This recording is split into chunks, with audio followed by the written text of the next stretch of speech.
4 anos de governo PSD-CDS, 4 anos de perseguição a quem trabalha. Este governo, orientado por um cego neoliberalismo, promoveu a maior ofensiva de que há memória aos trabalhadores portugueses. Cortou os salários e aumentou brutalmente os impostos nos rendimentos do trabalho. Enfraqueceu a contratação coletiva. Despediu trabalhadores no setor público e facilitou o despedimento no setor privado. Colocou o conceito de justa causa nas mãos das entidades empregadoras e colocou as indemnizações em caso de despedimento em valores a fazer lembrar verdadeiros saldos.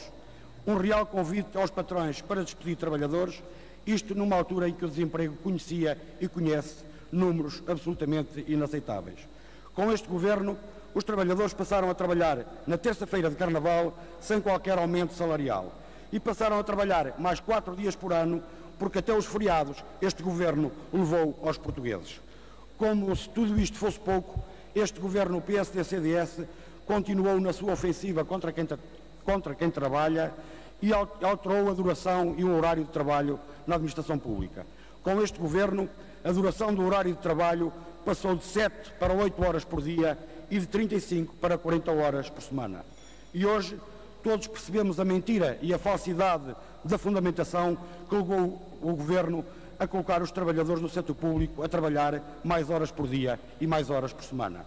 O governo invocou, por um lado, motivos de uniformização de horários com o setor privado e, por outro lado, a aproximação aos restantes países da União Europeia. Mas estes argumentos, para além de falsos, não se sustentam na prática. Na verdade, enquanto o governo procurava a tal uniformização com os horários do setor privado, colocando os trabalhadores da administração pública a trabalhar mais horas sem qualquer acréscimo salarial, os dados do Banco de Portugal mostravam de forma muito clara que este fundamento da uniformização não tinha qualquer correspondência com a realidade laboral. E o mesmo se diga relativamente à aproximação aos restantes países europeus. De acordo com um estudo do próprio governo, Portugal era já um dos países da União Europeia com uma das mais longas jornadas de trabalho.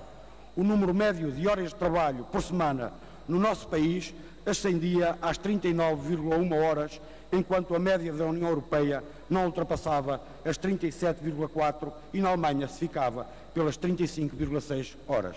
Senhores deputados, este governo colocou as pessoas a trabalhar de forma gratuita.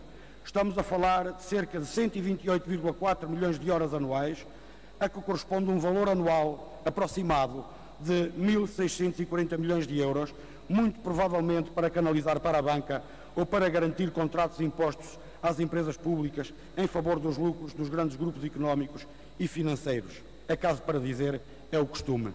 Acresce ainda que esta decisão do governo pôs em causa direitos constitucionais, desde logo da necessária conciliação da vida profissional com a vida familiar, ignorando completamente o que diz a nossa Constituição quando refere que a organização do trabalho deve ser feita em condições socialmente dignificantes, de forma a facultar a realização pessoal e a permitir a conciliação da atividade profissional com a vida familiar. Nós sabemos que o PSD e o CDS aprovam estes diplomas e depois vêm recomendar ao Governo que promova a conciliação da atividade pessoal com a vida familiar. E, como os Verdes denunciaram na altura, com este aumento do tempo de trabalho, o Governo promoveu uma gritante injustiça e um verdadeiro e profundo retrocesso social.